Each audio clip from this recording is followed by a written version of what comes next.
मित्रांनो, सोशल मीडियावरती एक थरकाप उडवणारा व्हिडिओ व्हायरल होत आहे. एका बाजूला भला मोठा किंग कोब्रा, ज्याच्या एका दंशात प्राण घेतले जातात, तो एकदा वार करताच थांबत नाही, समोरच्याला संपलेश्वर माघार घेत नाही. तर दुसऱ्या बाजूला वाघ, निर्भयी, बलशाली आणि जंगलाचा अस्सल पराक्रमी योद्धा, जो शेवटच्या श्वासापर्यंत लढतो. जेव्हा हे दोन भयंकर शिकारी समोरासमोर येतात, तेव्हा नुसती झुंज नसते, ती असते अस्तित्वाची लढाई. कोब्रामधील चपळ बुद्धिमत्ता की वाघामधील ताकद आणि जिद्द, काय होईल या भिडतीचा शेवट?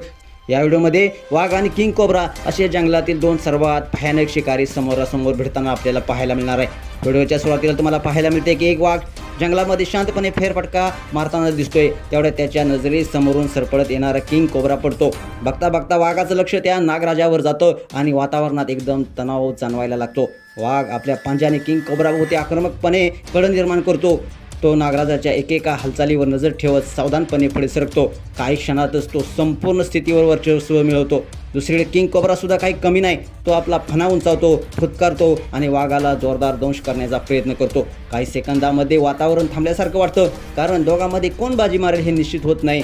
वाघ त्याच्या चलाखीने किंग कोब्राचा दंश टाळतो, पण दोघांची ही प्रत्येक हालचाल अस्तित्वाची लढाई आहे हे स्पष्टपणे आपल्याला व्हिडिओतून जाणवतंय. व्हिडिओमध्ये दोघांच्या संघर्षाचा नेमका शेवट काय झाला हे मात्र स्पष्ट झालेले नाही. कोण जिंकलं, कोण मरण पावलं याचा खुलासा देखील या व्हिडिओतून होत नाही आहे. तसेच हा व्हिडिओ नेमका कुठला आहे, कोणत्या जंगलातला आहे हे देखील माहिती समोर आलेली नाही. हा व्हिडिओ व्हायरल होताच नेटकऱ्यांनी विविध अशा प्रतिक्रिया व्यक्त केलेल्या आहे. नेचरचा सर्वात खतरनाक सामना हा थरार पाहिल्यानंतर सोशल मीडियावरती लोक म्हणतायत हे खरं जंगल आहे, इथे नियम नाहीत, फक्त जगायचं असतं. काही जण वाघाच्या ताकदीचं कौतुक करत आहेत, तर काही जण कोब्राच्या धाडसानं प्रभावित झालेली आहे. तुम्हाला व्हिडिओ कसा वाटला, तुमच्या प्रतिक्रिया अवश्य लिहा आणि आपल्या SS मराठी न्यूज या चॅनेलला सबस्क्राईब करायला नक्की विसरू नका. धन्यवाद.